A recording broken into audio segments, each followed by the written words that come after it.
Welcome back to the channel and welcome back to another prediction. In this video, I'll be predicting the catchweight bout at 160 between Bobby Green versus Lance Gibson Jr.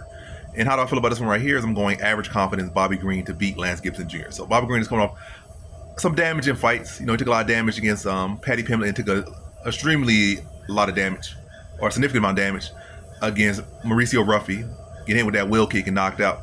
And I think a follow-up shot. I don't know why this bird talking in the back, but it is what it is. If it wants to be in the video, the bird could be in the video, yapping. But anyway, yeah,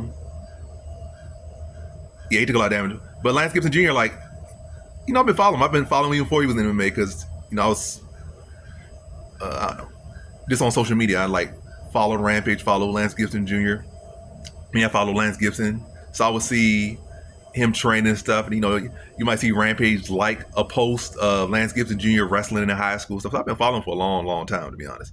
Like, not directly, but I've been seeing his development over time, and I thought he was going to evolve into like a better fighter. But I think after that first loss, like, what has really done, he got knocked out. Since the loss, he had like 2 fights against mediocre competition, like where he won, but like, what have you been doing in that time? Like, it seemed like, you know, like some people take their loss, they might take a year off, you know, it might take a little time off, but then they get back, they get active. Like, it's like you took that time off and you got back and you just took weak competition. Now you just stepping on, you like, what are you doing with your career? Maybe you just like took that loss and was like, yeah, I'm not going to be as good as I thought I was going to be.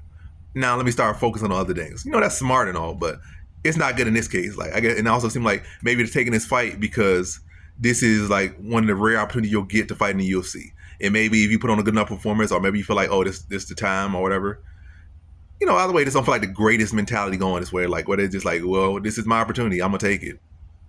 Or at least I'll get to say I fought in the UFC at some point in my life or whatever. You know, it is either way you see it, it's something like the opportunity. And even the other way you think about it is like, well, Bobby Green come off 2 big losses. This is my best time to fight him. I think this is a winnable, serviceable fight for me. You know, like, even that, like, this doesn't seem like the goodest mindset. Now, I still would have wanted him to fight, but all in all, I just have wanted to see more from him before he came to UFC, like, or in respect to the loss, or in retrospect, or in consideration to the loss, I would have wanted to see more in between that time. I would have wanted to see like 4 or 5 more fights, or like 3 more fights, so it would have been like 5-fight winning streak. Maybe throw in 1 or 2 more mediocre guys and 1 decent guy, but it was like 2 mediocre guys and that's it. And now let's get to the nitty gritty in this fight. You can say Bobby Green's chin is not the best or never been the best, but the punches that knocked him out, Lance Gibson Jr. ain't the best. weren't the cleanest, flushest punches. Like, he wasn't responding well to shots at all. The first time he fought a guy with any bit of power. The only decent guy he really fought in his career. And then this look comparing fight. I don't think either guy has a particularly great chin, but Bobby Green has a much more extensive experience. I think Bobby Green still at this age, and with this model, is still the fastest fighter. I think he's still the better striker. Lance Gibson Jr. might be a better offensive wrestler, but has he ever really used it to that good of a degree? And it's not like Bobby Green's weakness is wrestling. Let's say you're like a Makhachev or a Khabib.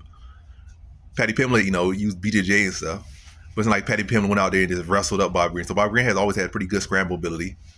You know, pretty good grappling himself. I would say Bobby Green has better submission grappling than Lance Gibson Jr. Lance Gibson Jr. might be the better pure wrestler, but can he apply that? I don't think so. I think Bobby Green should be able to address the grappling, the wrestling here. And on the feet, I just think he's a faster